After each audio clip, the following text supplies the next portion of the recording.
মধ্যরাত। একটি লোক হেঁটে চলেছে অন্ধকার গলির মধ্যে দিয়ে। ল্যাম্পপোস্টের আবছা আলোয় তার মুখে ফুটে উঠেছে একদিকে ভয় আর অন্যদিকে এক তৃপ্তির হাসি। লোকটিকে দেখে মনে হচ্ছে সে যেন কোনো কিছু থেকে পালিয়ে আসছে। এমন সময় একটি মহিলা কণ্ঠ তাকে উদ্দেশ্য করে বলল, দাদা একটু শুনবেন? এত রাতে একজন মহিলার আওয়াজ শুনে যেন লোকটি একটু ভয় পেয়ে গেল। হাতের ঘড়িটার দিকে তাকিয়ে সময় দেখল, রাত প্রায় 2:30। তারপর যেই অন্ধকার গলি থেকে আওয়াজটা এসেছিল সেই দিকে তাকিয়ে সে বলল, হ্যাঁ বলুন। আমি সিমলাগড় বাস স্টপে যাব, রাস্তাটা একটু বলবেন কোন দিকে?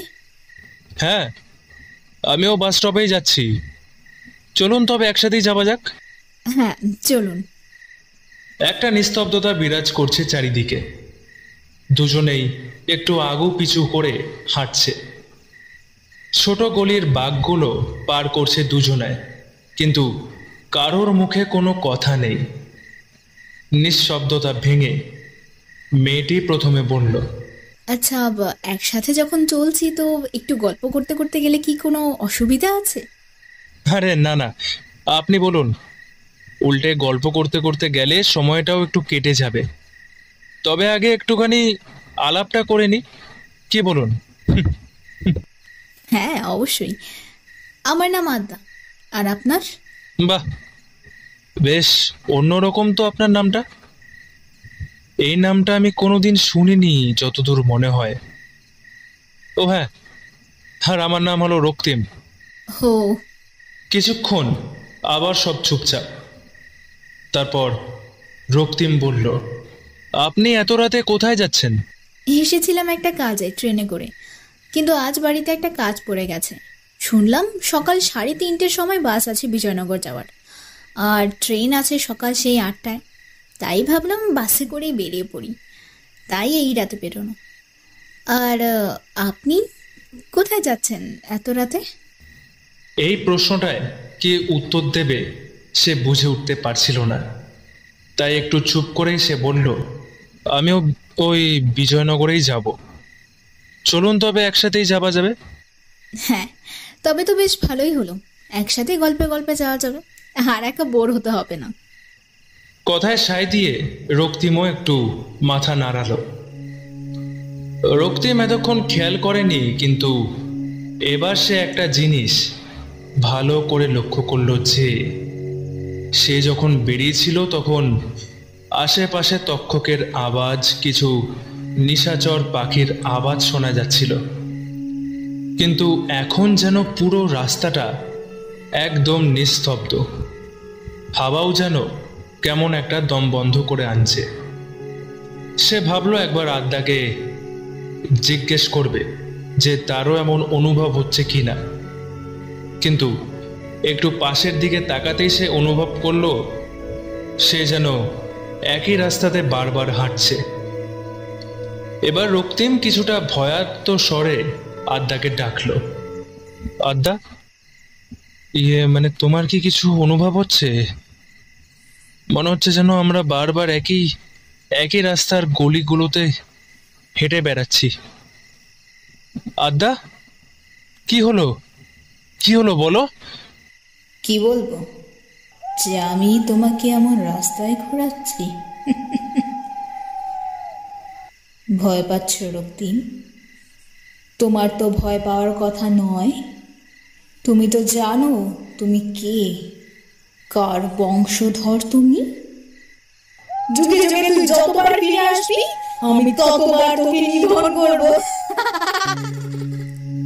এবার ভয় পেয়ে গেল রক্তিম। সে বুঝলো এ কোনো সাধারণ মেয়ে নয়।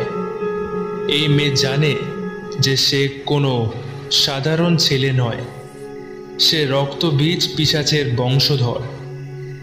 কিন্তু সে এও জানে যে তার পরবর্তী বীজ বপন করা হয়েছে। এবার সে বুঝলো আদ্যা নামটি সে কেন শোনেনি, কারণ এই নাম তো তার সবচেয়ে বড় শত্রু কালীর, এবার রক্তিম সেই মেয়েটাকে উদ্দেশ্য করে বলল, তুই আমার কিচ্ছু করতে পারবি না, বুঝলি? কিচ্ছু না। আমি আমি এই পৃথিবীতে নিজের অংশ ঠিকই রেখে যাব। কথাটা পুরো শেষ করতে দিল না আদ্যা। তার আগেই সে বলল, অনেক পাপ করেছিস তুই যুগ যুগ ধরে, কিন্তু এবার যারা তোকে এতদিন ধরে মানুষ করলো তুই তাদের খুন করলি নিজের স্বার্থে। এই পাপের চেয়ে বড় আর কোনো পাপ হয় না। যারা তোকে নিজের মনে করে এতদিন মানুষ করেছে আজ তাদেরও তুই ছাড়লি না। এই পাপের শাস্তি তোকে পেতেই হবে, শাস্তি তোকে পেতেই হবে। এবার রক্তিম দেখল যে চারিদিক থেকে একটা লাল আভা তাকে ঘিরে ধরছে, আর মেয়েটির মধ্যে এক অদ্ভুত পরিবর্তন হচ্ছে। মেয়েটির শরীরে এক অদ্ভুত লাল ও নীল রঙের আভায় ছেয়ে গেল। সেই আভায় রক্তিম দেখতে পেল মেয়েটির হাতে রক্তে স্নান করানো একটি খাড়া, আর সমস্ত রক্তবীজ পিশাচের মুন্ড তার পায়ের সামনে পড়ে আছে। সেই অবস্থায় এক পা করে আদ্যা তার সামনে এগিয়ে আসছে দেখে রক্তিম বলল, আমার কিচ্ছু হবে না, আমার বংশ অমর, তুই কিছুই করতে পারবি না। আমি বারবার ফিরে আসব, কেউ আমায় বধ করতে পারবে না, বুঝলি? বধ করতে পারবে না।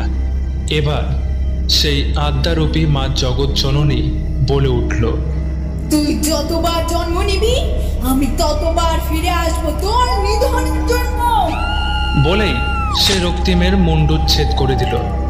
আর যাতে তার কোনো রক্তবীজ পিশাচ না জন্মায় তার জন্য তার মুন্ডুর প্রতিটি রক্তের ফোঁটা সে নিজেই পান করল, যতক্ষণ না সেই দেহ পুরোপুরি রক্তশূন্য হয়ে গেল।